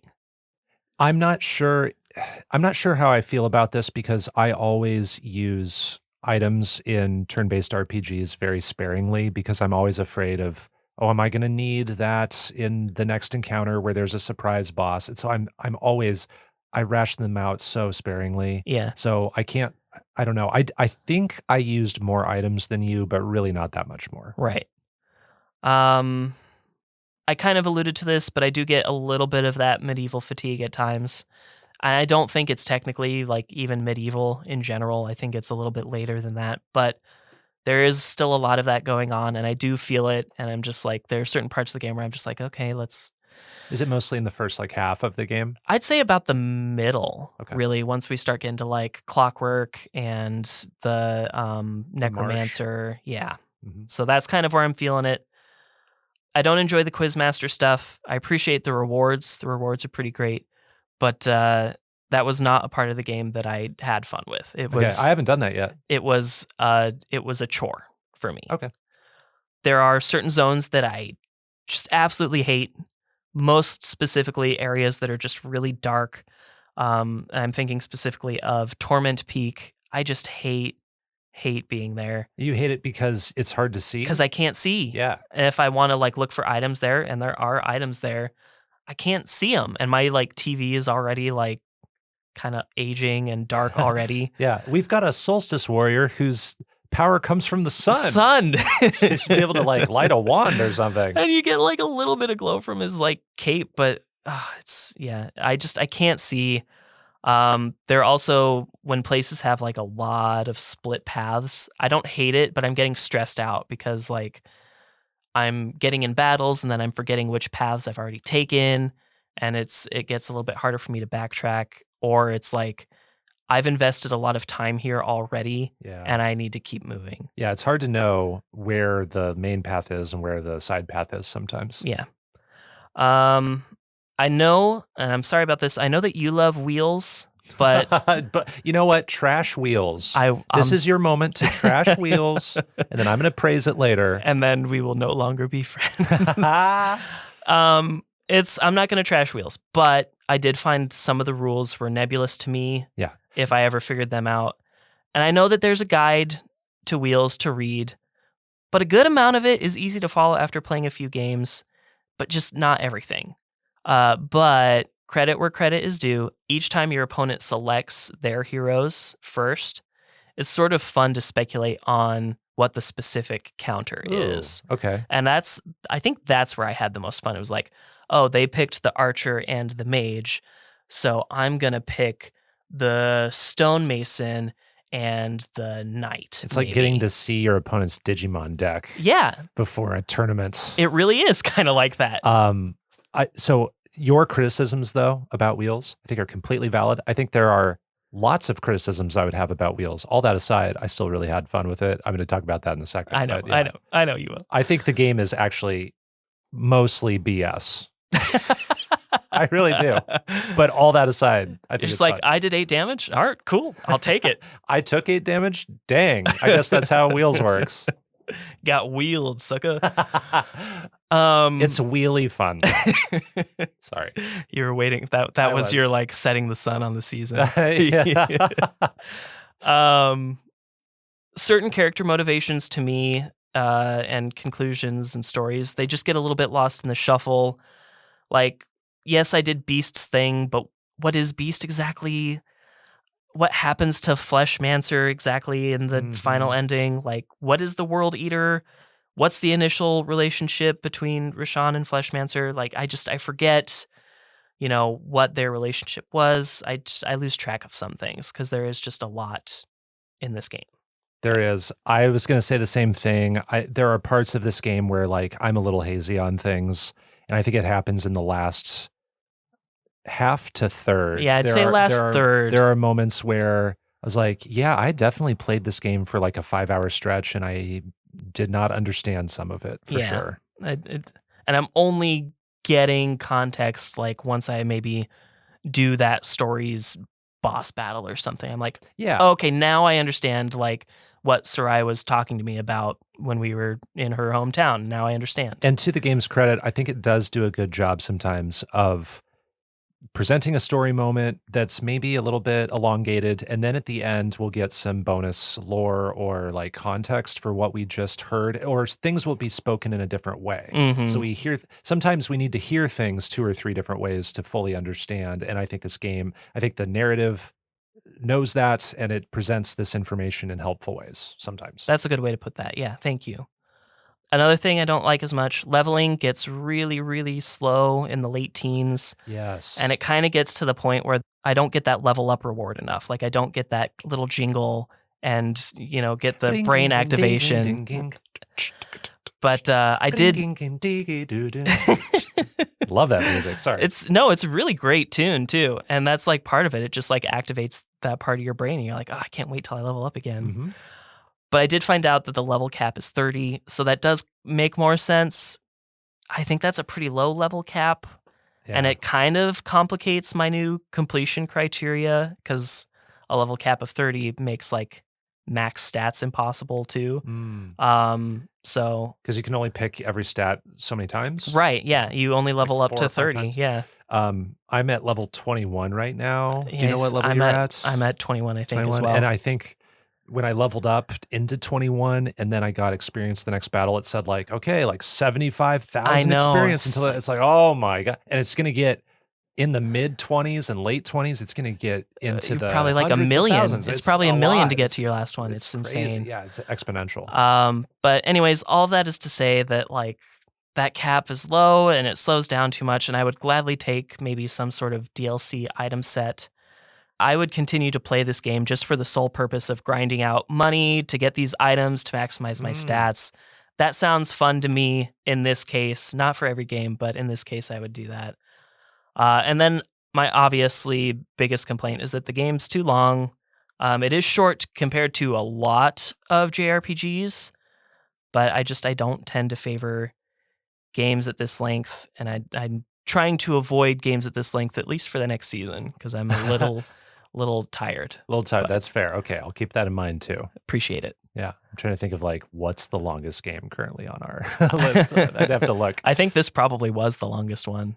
If I'm It not was mistaken. okay. I wonder what the next one up in line is. But anyways, I think Sea of Stars is an incredibly attractive game. It adds just the right balance of action and passive play in both the overworld and in battles to keep my attention without overwhelming me.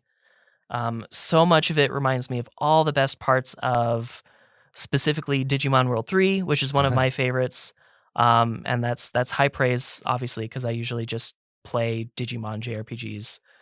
And it usually needs to be Digimon for me to fall in love with it. So it comes as a great surprise to me that I know I want to play this game again. Maybe fresh. I don't know. You can play the PS4 version after playing the PS5 version.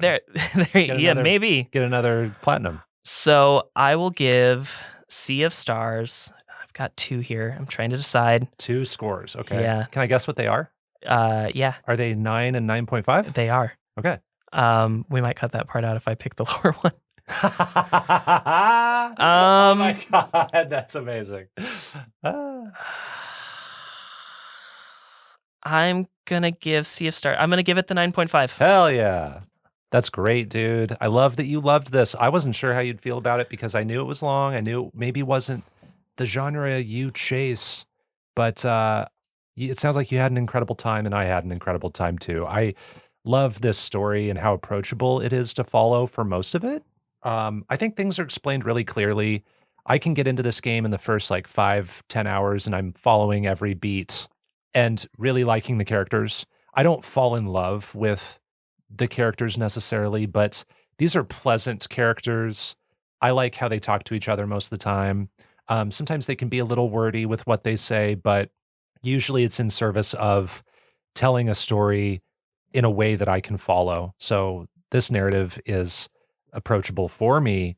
You can hear stories often that reinforce important pieces of lore through teaks telling you the stories, through just additional dialogue moments that go back and like call back to something you heard earlier. Many characters feel substantial. I love all the surprises in this game. The story has so many reveals that just blow my mind. There's one we haven't talked about yet with Rashawn. That was my kind of Sarai moment. Like that Sarai moment happened to you and you're like, oh my gosh, I love this. Yeah. That's how I felt about the Rashawn moments where you walk into the room. Yeah. That, you know what I'm talking about? Yep. When that happens, I'm like, oh, this is amazing. This is so cool, so creative, brilliant. The art direction is great. The style, I think, is just done so masterfully here. There's just stunning colors, stunning use of nature and environments and indoors. Interiors and exteriors are beautiful in this game. There's a That's stunning, a good point. there's a stunning variety of locales and environments. This game is lush with detail. There's set dressing all over Sea of Stars. I agree that the characters are all distinct. I also think of the crew of pirates where each one communicates how different they are just through their actions. They're very animated. Yes. And so many characters are like that. I love the look of so many characters. I love the look of Elder Mist and the traveling giants, the big giants that like throw you across the Yeah, they literally yeets you. So good. And the dwellers that you fight are cool. All the bosses look really sweet. I could keep going on and on and on and on about characters who look cool or stand out. The combat is just right when it comes to difficulty. I never got stuck once in this game. I love the timing of the button presses. It feels really satisfying when you pull something off. And you'll get experience timing things in combat, and that will give you sort of like an intuition about how future fights will go, even with enemies you've never fought before. An enemy will charge up an attack and will be like, ooh, I think I kind of get a sense of when this is going to happen. And sometimes you hit that button press on the first time this enemy is attacking you, you nail it. You get it. It's like, really satisfying. Yeah, like I understand how this world of enemies feels. And I also just appreciate that the game is asking you to appreciate pulling off those blocks and those critical hits when they happen and to not fret when they don't. The puzzles, I think, are just the right amount of difficulty. If this was billed as a puzzle game, I think they'd be too easy. Way too simple. Yeah. But in this game where we're exploring, we're getting this crazy story, we're doing these combats, we're fighting these giant monsters, these big bosses. To throw puzzles in there, I think they need to be relatively simple, and they're the right amount of simple. Yeah, I'm going to say that like the block puzzles specifically where you move blocks, that's common in a lot of games. It's especially common in like Pokemon games. And I always hate doing it in Pokemon because it gets like unnecessarily hard for a Pokemon game. But I think it's just right here. And I know that like later ones are like require a little bit of cleverness, but you don't. But you're not getting stuck. Yeah. Because like in other games where it's a giant RPG and they throw in puzzles, those things can get in the way. I don't want a puzzle to get in the way and get me stuck and pull me off of being immersed in this story. The puzzles never make me feel stuck. I just intuitively kind of go through them and they feel good to pull off. And along those same lines, I think this game is also fairly linear. I'm never lost on where to go. I was never finishing a quest and then wondering, okay, so they said to go here, or I got a riddle about where to go. Where do I go? Like, do I have to look up a guide? I never had to look up a guide on where to go in this game. The music is great. I love the battle music that never gets old. And just the menu music, the level up music, the music when you're walking around in villages, all of it is pretty. And like you said, it all feels like it fits in this world.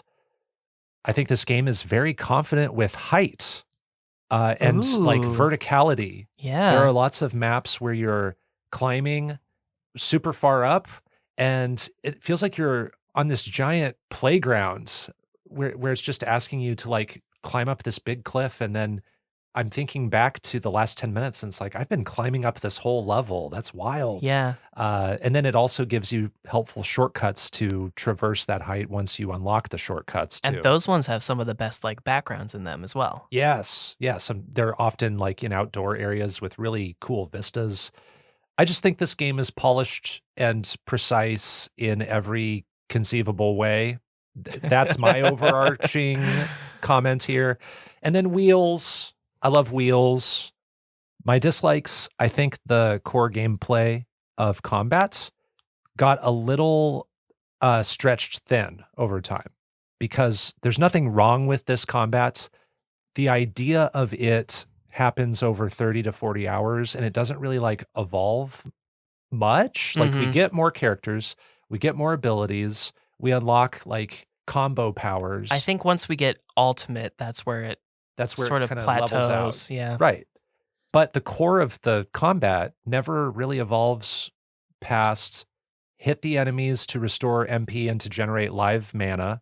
And when you have enough live mana and MP, use the powers that require those and then kind of repeat. hmm So for me, it works, but doing the same thing for 30 to 40 hours can get a little stale. And it gets hard when you have like certain boss fights that take a long time. Yes. And that's when it gets the roughest, I Yes, think. there are maybe 2 or 3 bosses that I felt dragging on. There are a few sections past the midpoint that also dragged on for me. I'm thinking of Songshroom Marsh and the Clockwork Castle. They were about 2/3 of the way through, I would say. And I was just remembering, ooh, I'm ready for these areas to be done. I just kind of want to keep going. And then something that I think this game does really well is layering stuff in the environments. There's a lot of foreground, a lot of background, a lot of midground, but sometimes just because of the nature of this being a pixel art game, a 2D, like mostly side-scrolling game, there are moments where depth of field can trick me into thinking the foreground is the background or the background is the foreground, and I'm Mhm. not sure like where should I use my grappling thing. Is that a wall I can grapple to? Oh no, that's in the background, not the foreground. The environment kind of tricks me. There are these optical illusions that sort of accidentally happen. Yeah, Does I that get happen that. to you? For me, it's less that, but there are certain sections of levels that look like platforms that you can go on, but it's just part of the level. Like it has the same design and flatness as a platform. Yeah. It's And just, so I'm looking for points where I can like hop off a cliff to get down there, but ultimately there's nothing there. I was noticing that on the first island, there are these like little platforms, and I think they're just there to as decoration, Yeah. if you will. And then parts of the last third were a little hard for me to understand when it came to the story. There was just a lot going on. I think the game is very well paced in the first 2/3, and I think a lot is squeezed into the last third. Not like super overwhelmingly, but I would not be able to sit down and tell you every plot point and motivation and like reason for what happens in the last third. But overall, Sea of Stars is a JRPG I can recommend to most people, even if they aren't JRPG fans. I am not a fan of this kind of game naturally, just because I haven't played a lot of them, but I had an amazing journey. And that's because of universal qualities I look for, like strong art and rewarding exploration and approachable gameplay. I think Sea of Stars has all these things in a stunningly crafted package. I'm going to rate it a 9 out of 10. 9 out of 10. That's where I landed. Oh, wow. I didn't. Yeah. I thought you were for sure going to 9.5. I thought about, in the first like 5 to 10 hours, I was thinking, is this a 10? And I kind of felt that way. And then I was thinking 9.5, and I think 9 for me sounds really appropriate here. I would definitely not go as low as like an 8.5. No, like of course 9, not. 9 sounds good, and I flirted with 9.5. Okay. So since this is one of our longest games yet, can you map out like the enjoyment journey you had? Like, at this early part I felt this way and then I felt this way, or is it just like a steady sort of line of enjoyment for you throughout this game? I don't think I had as much ups and downs as I think you maybe did at the end of it. I think I had just like a solid amount of dread pretty much until we learn how to get like live mana, and then I was like, oh, this is kind of cool. And that's pretty early on. Yeah, it is pretty early on. I did start a new game plus last night to try and work on my last trophy. And like even still the first couple minutes I'm just like, okay, this is a little I just want to get into it, Mhm. But yeah, I think around the time we start getting to like the clockwork and the mushroom place and stuff, I'm getting a little bit bored. Some of the zones are too long. Even though the like sunken graveyard has a lot of really cool stuff going on, and it's really satisfying to solve a lot of those puzzles. I felt like that took too long. Yeah, it's maybe a little bit too big Yeah, for me. because you're going into like 3 different sections just to unlock one door. Yeah. And those puzzles are really cool. Like, it's really satisfying to do all of it, Yeah, but it's totally. just too long. So just when we get to those zones that are too long, I'm just like, all right, Yeah, let's and get a move on. I don't want to eliminate them. I would gladly keep Song Shroom Marsh and Clockwork Castle and what was the place you just said? Sunken Graveyard. And Sunken Graveyard. I would gladly keep them all. Just maybe shrink them. Yeah. Yeah. Yeah, I agree.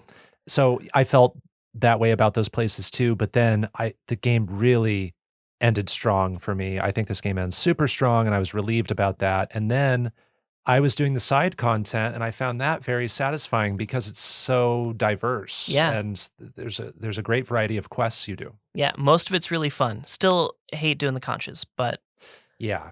And I'm still working on the conches. That's like the big thing I still have to do. I have like 20 left to find, and I was actually trying to grind those out last night, but I had to go to bed, and I was like, I just can't cross that finish line before this recording, but I will do that before season 7. yeah, And I hope to report back on that. it's not terrible. Mhm. It's not great, but it's not terrible. Right.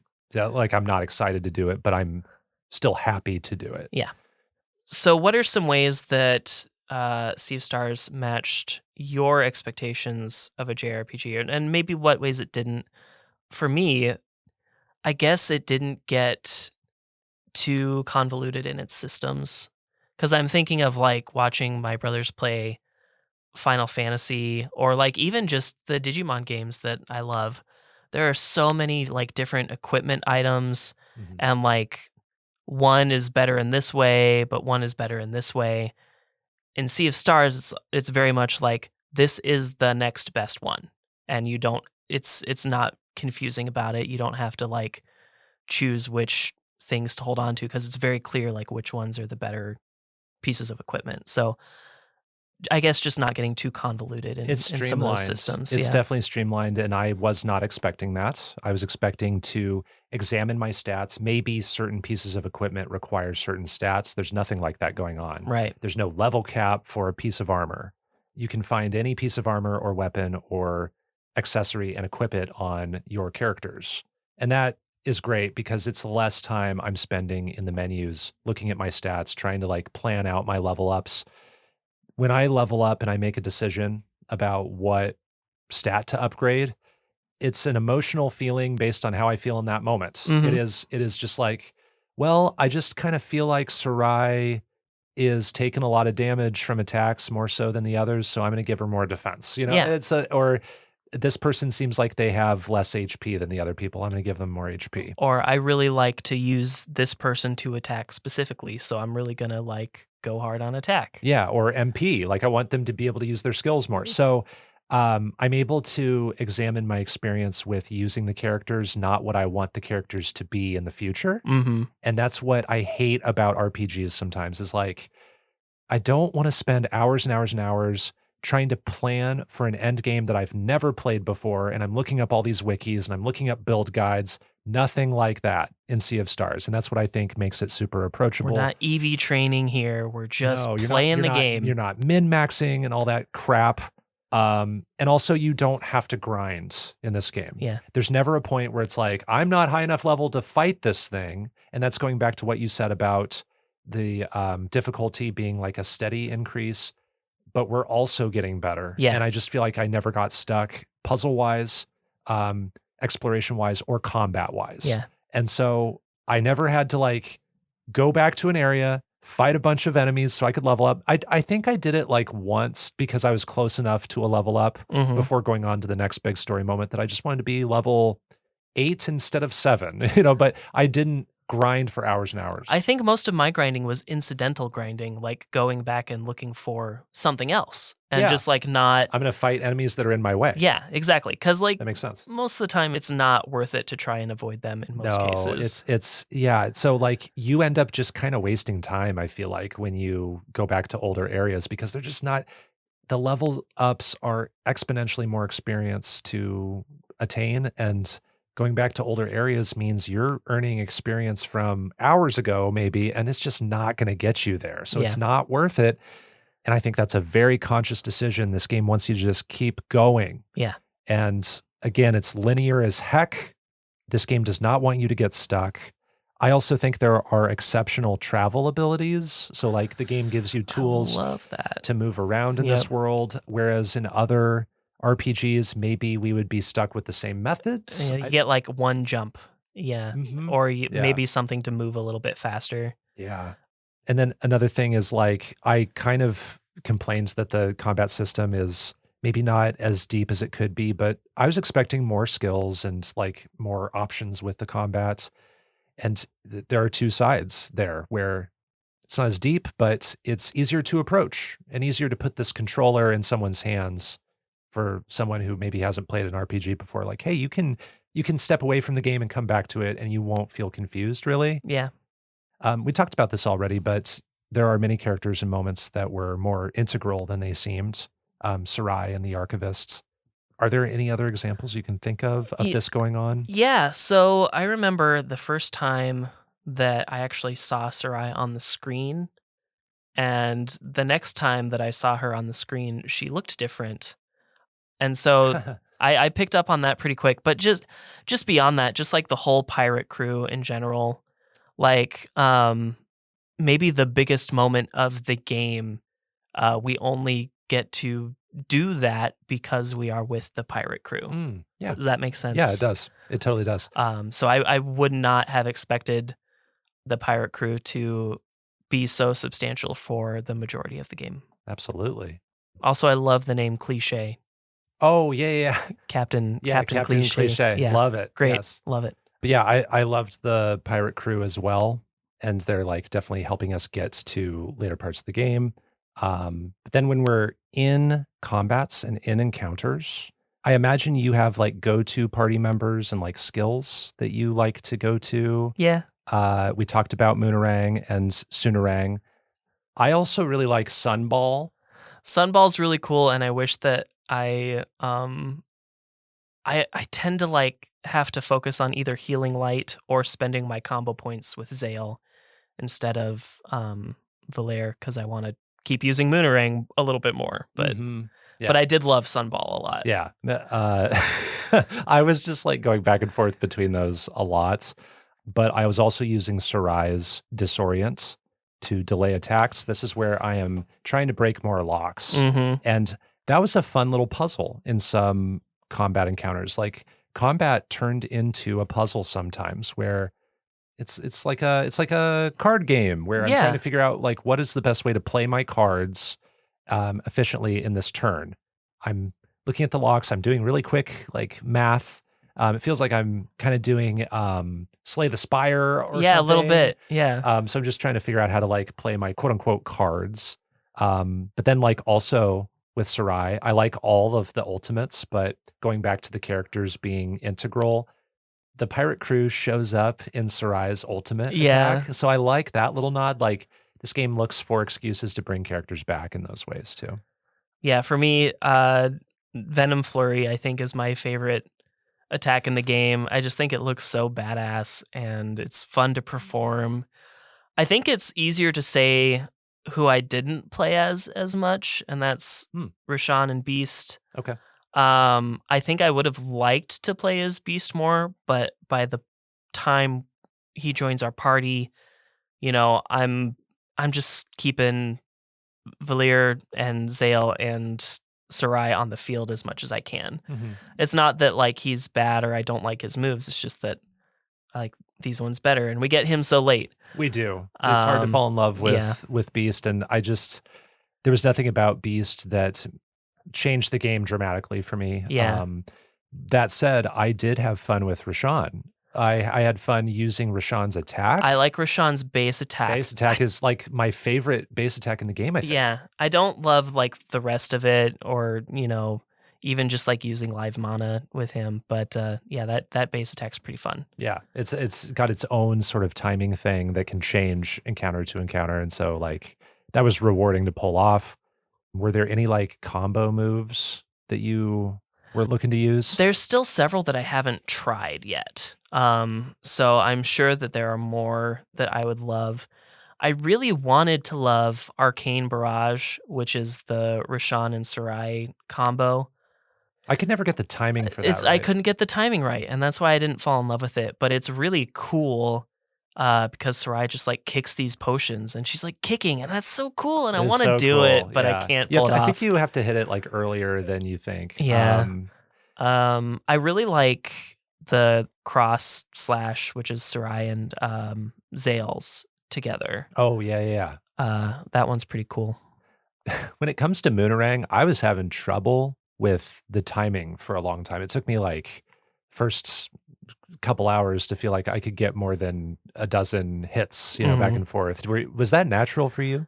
I don't remember having trouble with it, so maybe, yeah. When you're like not equidistant from all your enemies, then I'm like so hard, tripping over myself instantly. But did you ever get the bouncy trophy? Oh yeah, I got that. I got that off stream. I got that on the botanical horror in the Haunted Mansion. Ooh, nice. I got that on one just like a common enemy in the same zone. In the same zone, yeah. Because botanical horror was just one enemy, obviously, and I feel like when Valere used her Moonerang on it, she took an extra step backward, and there was a lot of distance in that specific encounter. So I think a lot of people will find that easier to do, and that's where I got it. And I recorded that moment too. I saved the clip on PlayStation. So I showed that on stream the next stream. Nice. I was trying to get it on stream. I couldn't get it on stream. And people were even like trying to count in my chat. I was there. Yeah. And they're like, I think you got like 23. Yeah. And I was like, dang it. No, it's so close. I was rooting for you too. You need to get 25. Because I saw the exact like enemy encounter that I did it on. I was like, oh, what if he does it on the same one? That'd be so cool. Almost. We almost had synergy there. So I put in a lot of work. I did all of the like pretty much everything, miscellaneous like side content and stuff, and like stuff for the true ending. What stuff have you done? What stuff have you enjoyed doing so far? I've done like all the side quests to get the true ending except the conchas. The last thing I did was the arena fights starring Beast. I didn't really love those. Yeah. I thought that was just kind of grindy. By that point, I'm level 20 or 21, and I can like sail through it. But the last boss, like the special boss, had too much health, I guess. Yeah. Like it just kind of dragged on. He puts up a lot of like shields, as I recall. So you have to like break those down and then go after him. There's a lot of enemies actually in this game that do that. That's probably my least favorite combat trope in this game. Yeah, and I did not use the relic that reduces your health for that boss fight, even though it would count toward that one trophy. The flooded graveyard quest, the one that you pick up from, I don't even remember his name. The Duke or whatever. The Duke, yes. Yeah. I liked that quest a lot. Revisiting that boss associated with it. That was like a nice trek that I didn't even know I could take. Like there was this whole side area that was wild. When it comes to other miscellaneous things like fishing, I found fishing to be fun in the moment I did it for the first few times. And then I kind of just like, I don't know. I just want to catch these fish to fill out my bestiary of fish. And then wheels. I had a lot of fun with wheels. Of course. For me, wheels is so confusing at first. It's like kind of janky, but I kind of like that janky for some reason in wheels. There are mini games in other games that I've loved, like Gwent in The Witcher and like Knucklebones in Cult of the Lamb. And this is just like one more of those in the pantheon of like mini games within games that I really like. I just love also just the presentation of it, how all the parts and pieces open up and fly around. And how they sound too. Yeah. And I imagine like if this was in real life, it would be the coolest thing you've ever seen. I would freaking kill somebody for a clock wheels table. And I liked playing as the magician and alternating between the archer and the priest was my setup. Yeah, I used the archer a lot because I found the most success just getting over the walls. Okay. But there are some that come at the end that I only played with like maybe one time, So I The don't assassin. So I don't know how much I love them or not. But No, like for the first 10 hours, anytime I entered a new village, I was like, okay, where's wheels? I gotta play wheels. Do you have wheels? Do you have wheels? Okay. Oh, there's a dweller we need to defeat. Okay, that's fair. But do you have a game of wheels first? hit me up with them wheels, baby. How about you? What was your journey like with the side content? So I also liked finding all of the wheels tables. I wanted to beat all of the champions just so I could like finish that up. I also like games inside games. This was like the card battling Digimon from Digimon World 3, except it's wheels instead, and it's less common. I would take more wheels, frankly. Wow. I would take more champions. Wow. I guess the only one I can think of really that stood out as far as that like true ending stuff is Sarai's boss battle that we have to do. I think that boss battle is really cool. It's annoying to fight, but I just love the design and I love the attack style and just what's going on there. I think that's really awesome.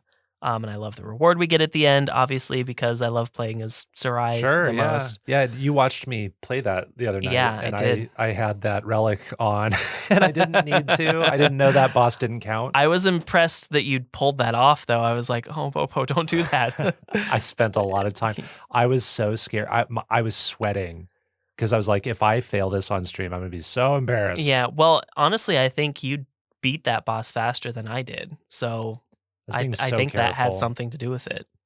It was, I was impressed. It took me a bit to figure out how the bullets worked, but yeah, it was fun.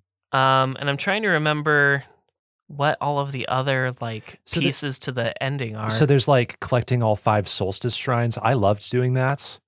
There's unlocking yeah, that was super fun. Yeah. That was fun to like go out and find those. I did like that. I spent so much time leading up to that wondering what all those doors were. It's like, I've got to open those at some point, and then you can just do them all. And I did all those in one session. That was I really bet you fun. did too. I didn't love the boss that we have to face as a result of it. Oh yeah, that was a letdown. I don't dislike the boss itself, but I hate fighting it. Does that make sense? Yeah, that's the return of that one. Yeah. And I didn't like fighting them the first time either. Yeah, that's fair. So Duke Aventry is the one that I was thinking of before. I liked that one. I don't have like as strong feelings about it, just from like a gameplay point of view, but it was really cool to like watch that story conclude. Cool. And then did you use the parrot to find a lot of the chests? Did you find every chest? I did. Okay, cool. Yeah. I wasn't necessarily looking for it, but I was just like one away. When I finished the conscious, I'm like, okay, fine. I'll go get this last stupid chest and it'll be fine. There was actually a moment in time, like a couple days worth of time, where I was like gonna really rip into the conches and stuff because it was like, they're not marked on the map. We don't get anything that like beeps when you're close to one or anything like that. And there's just no way for us to find out where the conches are. And I'm not going to go through the whole damn game again. No. But there's a parrot and he tells you where stuff is. Thank God. Yeah. I would have been mad. It probably would have changed my score by like a full number. Wow. Yeah. Well, yeah, that's what matters to some people. And then we're both going to chase the Artful Gambit challenge. This is where we wear a relic that decreases our health and basically makes a lot of attacks one-hit KOs against us unless we block at the proper time. And we have to beat 10 bosses with this relic on. And I've done a few of them already. You've done some of them already too. I have done none of them actually. Oh, okay. And that's what your New Game Plus is for. Yes. You're going to do 10 bosses there. So we're going to both do that hopefully in the next few months. And that'll be the last thing. Yeah, that'll be the last thing. So we'll briefly report on that next season. But yeah, Disco, I'm so glad we both played this and that we both had a great time with it. I was a little worried about it being a long game, like you were worrying, but it turned out okay. Yeah, it was a close call for a while there because my very first secret game was also going to be long, and I definitely would have had no time for any of that side content. So I'm glad that I had to pivot and that this worked out. Yeah. And good job doing everything. Yeah. Like doing all that stuff. That's super impressive. Luckily, it's summer, or it was summer. Summer's over now. So there's a new solstice. A new solstice, and I am very busy. So glad we had it this season instead of the next one. Cool. Well, that's our review of Sea of Stars. You can play it on PC, Switch, PS4, PS5, Xbox One, and Xbox Series X and S. DiscoCola rated it a 9.5. I rated it a 9. That's the end of this episode of Underplayed. You can find more of our episodes at kzum.org/underplayed and on common podcasts platforms like Spotify or Apple Podcasts. Our music was composed by Jack Rodenberg. Our art comes from Onimochi. Underplayed is on Twitter, Instagram, and Threads at UnderplayedPod. You can find me in those places at BoPo. That's BO_PO. And I am at DiscoCola in a lot of those places as well. You can find me on Backlogged, where I haven't done much lately, but I will try and make some lists coming up pretty soon. And look for Underplayed on Twitch, where we do early premieres of all of our episodes. If you're listening right now, type blueberry sausages in the chat, and I'll pin that comment or something. I don't know. Amazing. But you'll pin it with 10 seconds left that's in the right. broadcast. Yeah. We're so- giving you time. We're vamping here so that you can type So that you can blueberry type it. sausages.